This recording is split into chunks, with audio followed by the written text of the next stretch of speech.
Hello everybody, my name is Raccoon Bro, and welcome back to another reaction video. And who is ready for another death battle?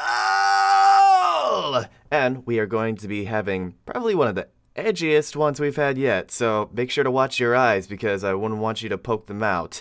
We are pitting the ultimate life form, Shadow the Hedgehog, versus the life fiber being Ryuko Matoi. And I gotta say, I know that a lot of people are probably upset that, you know, Ryuko probably could have had some other matchups and like, oh, we got to have Shadow a third time, but I mean, I'm honestly really happy they're doing this one. Kill la Kill is one of the first anime I really got into, and it's a lot of fun. And I know Shadow gets a lot of hate, but I mean, I still think like he, along with like the rest of the Sonic cast, they're still like, you know, they're still pretty good characters. They're enjoyable for what they are. And I do think that he deserves another chance, especially after his last one, because holy fuck, like, you could really tell that the animator just didn't want to do his job anymore.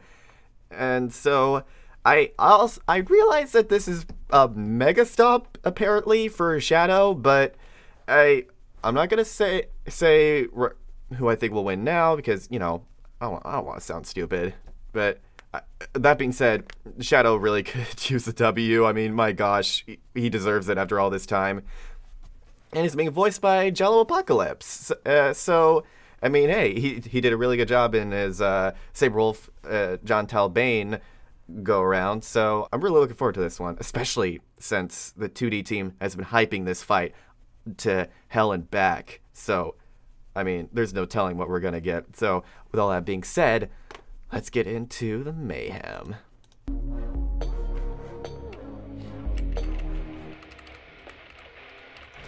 There we go. Perfect volume. Shadow the Hedgehog, powerhouse of chaos and rival to Sonic. And Ryuko Matoi, the teen fighter in life fiber from Kill la Kill. They both may be try-hard incarnate, but when the chips are down, who is the deadliest edgelord of them all? He's Wiz and I'm Boomstick. And it's our job to analyze their weapons, armor, and skills to find out who would win a death battle. I swear to God, if they make one reference to real-time fandom gaming, I'm gonna die. I'll die. Dr. Gerald Robotnik, grandfather to the Dr. Eggman. I promise I won't make too many. His granddaughter, Maria, was dying, succumbing to a neuroimmunity disease with no known cure. But old Jerry had a plan. When the government contacted him to build the ultimate life form, he figured its DNA could cure Maria no problem. So he took the job, and by studying the infinite power of Chaos Emeralds, with some alien assistance, he made the one and only Shadow the Hedgehog. Wait, did the government commission him, or was it Hot Topic? Yeah, I'm glad that they referenced that in one of the Sonic Twitter takedowns. Shadow admitted that his favorite anime is Kill la Kill. Better question, since when were hedgehogs ultimate disease-curing life forms? I mean, Gerald's prototype was a lizard, which sort of makes sense as certain reptiles have regenerative tissue, but then he went from this to a hedgehog. Okay. Gotta heal fast. If he's a lizard, hedgehog, squirrel, or whatever, Wiz, all that matters is he's super badass. Hedgehogs are freaking adorable. Who cares? And is super powered by chaos. Literally. Shadow's powers are directly tied to those of the Miracle Gem's Chaos Emeralds. He can tap into their power for incredible feats, similar to his Blue Blur rival. Likely for this very reason, he actually possesses many of the same abilities as Sonic. The Sonic CD manual states Sonic can reach light speed via a time travel post. Given its similarity to time travel via chaos control, it's possible Shadow can match this. You know, the guy who's so fast he can almost outrun a black hole? Spin attacks, homing attacks, spin dashes, etc. But unlike his blue buddy, Shadow's not afraid to get serious and bust out some lead. Hey Sonic, why use a spin attack when you've got a goddamn gun or a sword as big as you? Look at that thing! Why does he have a machine gun? Sonic's picked up, like heat barriers and magnetic lightning shields. But he also has some unique gear all of his own. His air shoes are way cooler than Sonic's sneakers. He can boost his speed to match Sonic's and also let him fly, kind of. He's even got some gear attached that lets him attack at the speed of light. However, all of these abilities and equipment are mere accessories to Shadow's true power. I don't have a character motive. Itself. Even without an emerald on hand, Shadow can summon similar power, manifesting attacks like Black Tornado, Chaos Blast, or the deadly Chaos Spear. But even though they totally asked for Dark Jerry to make Shadow, the feds got spooked and tried to shut down the project. And that's when things went bad. Like, really bad. Ruh-roh. Shadow was successfully sealed away, but in the crossfire, a life was lost. Maria. Locked up and super pissed off, Shadow had plenty of time to work on his angsty poetry, and Jerry had time to give him fake memories and a need for revenge against all humanity. Wiz, you think we're ever gonna find a scientist who doesn't go totally bonkers? I mean, what about me? Okay. Well, since Questionable Maria at was Shadow's best. only real friend, revenge seemed like a good idea, which was a serious problem considering just how powerful he is. He can teleport, slow down, or even stop time, and even time traveled a bit. And just like any teenage boy, he's got some serious mood swings he doesn't like to talk about. Which can actually affect his abilities. With negative emotion, his raw power intensifies. With positive emotion, he gains more control. But when it comes down to it, the government may have been right to worry. Shadow possesses so much power, even he can't always control it. Chaos powers are crazy. Sonic once used all 7 of the Chaos Emeralds to literally rebuild the Earth. This is why Shadow wears inhibitor rings, which limit how much chaos energy he can release at once. When he does remove them, what he loses in control is made up for by a massive increase in power, enough to match that of a whole Chaos Emerald. What? What are you looking at? Is that, do you have a ring on your robot arm? It was, gift? Cool. Now, good luck with that. All the rings I've given out to people always get sent back eventually. Anyway. So, it looks like we're getting some lore for Wiz as well. That's interesting. Mikey Head's so powerful, he teleported an entire space colony and even a giant asteroid. Plus, he's held back this huge space plant monster. And of course, tapping into the power of additional Chaos Emeralds increases his power to unbelievable heights. By doing a tango with all 7, he can turn into Super Shadow. And then they jerk off. Without power rings, this form can't stick around for more than a full minute. But while he's golden, he's got super enhanced abilities, is basically invulnerable, and he can fly. Base Shadow's not only survived being shot out of a cannon, but he's just as tough as Sonic, who survived the Space Shadow. Station Death Egg exploding right in front of him. Most impressively, as Super Shadow, he and Supersonic were fired into planet Aquarius, obliterating it. This would take over a whole exaton of TNT. You've explained. All this happened because after 50 years of Shadow being trapped, Eggman himself released him to conquer the world. Sonic and crew had to stop him from destroying all mankind, but really, he's so fast he'd wreck anyone's shit before they'd notice. Shadow has dodged gunfire and destroyed enemies without being seen, but his light speed attacks are stated as being exactly that, light speed. Almost 3 million meters per second.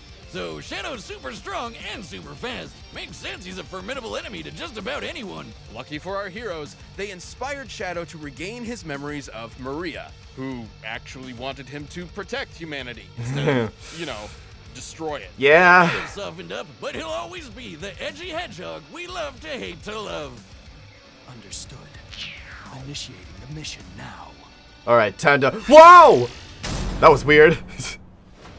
Thousands of years ago, aliens that would come to be known as— That was weird how it life disappeared and fibers just crashed to reappeared. Earth. These parasites attached themselves to the most intelligent species they could find, humans. And they even got humans to make them into clothes so it was easier for them to live on us. And provide viewers with gratuitous fan service. Yeah. Anyway, the life fibers helped humans evolve It's, more quickly and soon just passively survived. I would say it as makes humanity sense in developed. context, some but, weren't content with such passivity. it like doesn't. Ryuko, who had access to the original primordial life fiber that landed on Earth so long ago. And humans are gonna human, so she and her husband experimented on that sucker like nobody's business. They Look at attempted those to hips. infuse fibers into both of their daughters. Their first daughter was too old for the experiment to be a success, and it appeared that their infant second daughter was also a failure, so Ryuko just threw her away. Whoa, she threw away her baby? Kinda reminds me of how my dad just threw away our relationship. Well, fortunately for this child, her father couldn't stand by Ryuko's decision and rescued her, assuming the name Ishin Matoi, and raised this daughter himself. This is Ryuko. Yeah, things were okay for a while, but it wasn't a picnic at the Matoy household. Ryuko and his loving this didn't butt always rock get along, music. So he shipped her off to boarding school to find other people there instead of him. When she finally came home, she found dear old dad bleeding out, impaled by a weird-looking sword. This was the first half of what would become her signature weapon, the scissor blades. In Ishin's last moments, he urged Ryuko to find whoever wielded the other half of the weapon, the one who killed him. Ryuko might not have known it, but the scissor blades were created by her father out of life fibers. They're actually one of the only weapons that can cut and destroy life fibers, which is important when your opponents are all using, you know, life fibers. I would say we take a shot every time we say life fiber, but you'd definitely die, Wiz. And do not try that at home. Anyway, One of these the days, quest Homer for Simpson's revenge gonna be and on half Death the Battle. scissor blade, she started hunting down her father's killer, but she couldn't do it by herself. So she found a skimpy sailor suit to help her out. Yeah, here's that fan service thing I was telling you about. This is Senketsu, a living suit made from life fibers. Here's also hoping known that this as episode kamui. doesn't get Now, there's plenty of demonetized. clothing out there made with some life fiber, but a kamui like Senketsu is unique in that it's made of 100% life fiber. And yes, I said living suit. Wait, Ryuko! These assassins can't hear me! Oh, that feels nice. Yeah, that's not creepy at all. Not just anyone can wear Senketsu, as they have to successfully bond with him for the process to work. Lucky for Ryuko, she absolutely could, in no small part thanks to the life fibers infused within her body when she was an infant. See, Mom, you trash person, it did work. And when she and Senketsu learned how to work together, there wasn't much that could stand in their way. He's more than just a sailor outfit. As a life fiber construct, Senketsu can absorb other life fibers to increase his own power, allowing him to transform to gain new abilities. His Senjin form makes him super spiky, and his Shippu form turns Ryuko into a badass fighting rocket. He's also able to combine both the Senjin and Shippu forms for more versatility. Admittedly though, each of these transformations comes at a cost for Ryuko as they're fueled by Senketsu consuming her blood. This is most dangerous in his Berserker form that occurs when Ryuko gets too upset. Yeah, I was wondering if they were gonna introduce Kill la Kill if, but apparently it is just a dream, so and Senketsu loses control. If not stopped in time, she could die from too much blood loss. But most impressive is when Ryuko straight up goes flying Super Saiyan and Senketsu turns into his Kisaragi form. It's way more powerful and uses even more of her blood. What's the deal? Is Senketsu a vampire? Well, a popular theory suggests that it's all a metaphor for puberty. Senketsu pulling out Ryuko's blood is symbolic of menstruation, and the skimpier outfits visualize acceptance of sexuality and adulthood, except she's a teenager who already went through puberty? Wiz, do you have a daughter? No. I thought so. At least having life fiber okay, so maybe there is context I did pick up on. It's called subtext. DNA means she has crazy abilities on top of Senketsu's transformations, like insane super fast healing. Whoa. Basically, life fibers restore themselves so quickly that Ryuko's body starts regenerating before a blade has finished cutting through her. Unless someone is quick enough to cut through her body before this regeneration begins, she can survive almost anything. She's been stabbed and sliced tons of times, including completely in half, and even had her heart ripped out of her chest. Can we get this chick as the next guest character in Mortal Kombat? Yeah. I mean, they're taking basically anybody these days, so... Her strength is incredible. At one point, I mean, they got back Sindel. That's crazy. I mean, who would have thunk it? she had to blast a hole through a layer of life fibers surrounding the entire planet. Whoa. Life fibers are stated to be harder than solid steel, so to pull this off, she must have struck with a force equivalent to over 650 exatons of TNT. Which means she'd be able to take a hit that strong too. But with all these powers and more, Ryuko finally found her father's killer. And completed the rending scissors. These swords can casually cut through skyscrapers and have some super forms of their own. Decapitation mode extends the blades for better slicing and dicing, while alumni mode makes them so gigantic they eclipse the freaking earth. What is this show? Next to Ryuko, one scissor blade is normally about 2.5 feet long. Scaling up, the alumni mode appears to be about 1,017 times larger, weighing well over 3 million tons. That's insane. If you have a pair of normal scissors at home, imagine lifting 50 billion of those all at once. That's what this is like. She can slice through 200 tennis balls 5 times each in less than a second, which us in the scientifically community call fast as f. or 8,000 times faster than sound. And she rocketed into Faster the than a atmosphere in champ. less than 18 seconds, which means her flying speed can reach Mach 500. Wait. Why is everyone naked? Ryuko may not have had the easiest upbringing, but after dedicating herself to revenge for so long, and yet saving the entire planet, she had become something unexpected. A hero. Let's go! We're gonna slice your ass in half! Yeah. All right, the combatants are set. We've run the data through all possibilities. It's time for a death battle! I mean, I just don't see any way Ryuko's gonna get past all of Shadow's crazy abilities. I mean, he just seems like way faster, way stronger, and way more versatile. I'm having a hard time seeing Ryuko getting out of this one not disintegrated. All right, here's hoping that this is as good as the animators have been playing it up. Hey! You cut me off, asshat! Who cares? Ryuko, maybe we should... Oh, yeah? I'm loving the hand-drawn stuff. So good.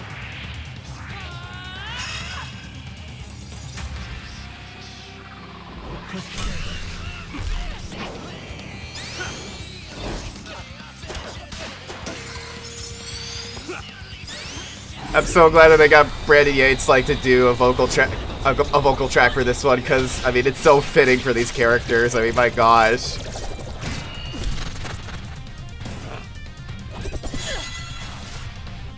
Chaos control! Nice. Gonna have a hard time with that time stop.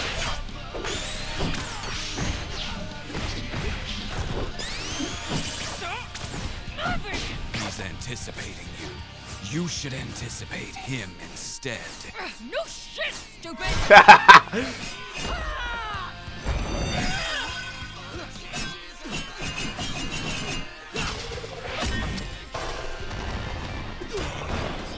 Damn. Let's get faster! Magic Shampoo!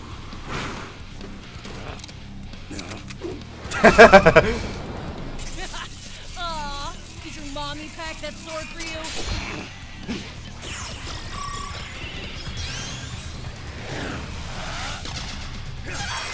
Oh. Careful, that hurts. Have a little faith!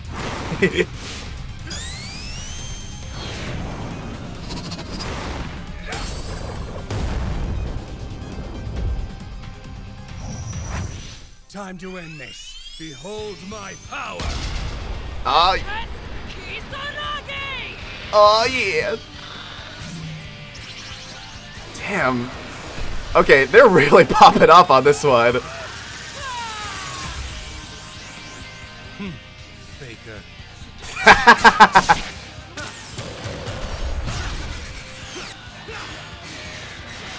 If somebody doesn't say sayonara, we riot. Scissor blade! Alumni mode! Whoa. Sayonara, dipshit! Oh, there it is.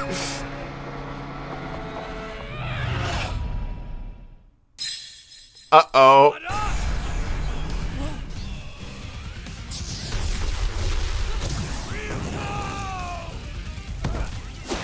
Chaos blast. Yeah! We finally got to see the Chaos Blast! I'm the coolest. Yo! You know, we made fun of how little clothing Ryuko was wearing, but Shadow's been naked the whole time. Armed with Senkens, her scissor blades, and her life fiber buffs, Ryuko was definitely a match for Shadow at first. Yeah, with her awesome I'm the strength combined with coolest. her insane endurance, Space Form Shadow was in a lot of trouble. But even then, it wasn't a surefire win for the Rocket Chick. Outside of his super form, Shadow never withstood anything on the scale of Ryuko's hole in the life fibers surrounding Earth. At her maximum power, she could have easily dealt a killing blow, if she could catch him. Shadow could keep up with Sonic the Hedgehog, whose race against a black hole proves he can move over 260,000 times faster than sound. Yep. Far faster than anything Ryuko's shown, and more than quick enough to slice through a life fiber before it has time to heal. Once the red and black Hedgehog turned red and gold, Ryuko didn't really have a way to take him down. Reliant on her life fibers regenerating faster than they can be cut.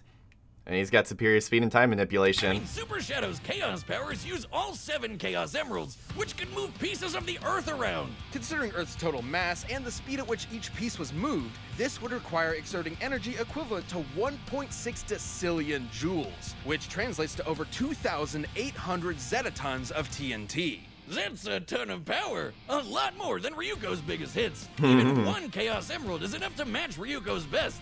And considering Shadow can match the power of an emerald when he takes off those inhibitors, he had better odds of winning even without going super. This limit gets shortened as she takes damage. Ryuko put up an amazing fight, one for the ages, but Shadow's unmatched power and speed proved too much for Our Lady in black and red. Hey, he's pretty beat up about it too. Do you know what he said when he was asked what his favorite anime is? I like the one with the edgy girl and the scissor blade. It's canon. No, really. In clothing, the Hedgehog couldn't be overshadowed, and Ryuko's life fiber was snipped. Nice. The winner is Shadow the Hedgehog. I was wondering if they were going to make a full reference to that moment. Hope you guys enjoyed that episode of Death Battle. If you did, make sure to like, subscribe, click the bell so you're notified about more videos. And in the meantime, watch one of these videos by clicking the box down below. Yep. Dang it, I was afraid of that. And damn it, I know it's inevitable, but I mean, come on. They could have had him go against anyone else, but it had to be Lex Luthor. He's gonna get freaking bodied. I don't care who you are. Dr. Doom is insane. Whatever. I'm sure it'll be fine. But this was a really cool fight. Oh my gosh. I can see why they were popping off so much on this one. I mean, holy shit. There was so much incredible visuals going on with the animation. Like, they did a really good job capturing Studio Trigger's magic with that one. Yeah, it goes without saying, this is Shadow's best episode. Not that there was a whole lot of competition, but I'm just happy that we got something that we can truly say is worthy of the Ultimate Life Form's name. And the voice actors did a really great job too. They had some very, very funny line reads there. And the Sayonara bit and then it not working, that was also very brilliant too. Sort of, it's there to trick us. Because every time somebody says Sayonara, Shadow dies. Not this time. And considering the fact that he had been cucked from Chaos Blast multiple times before, it felt good to finally see it in its full glory. So yeah, this is definitely a sprite fight for the history books. Thank you all so much for joining me. I hope you all liked the video as much as I did. And be sure to stay tuned for the next video. Take care.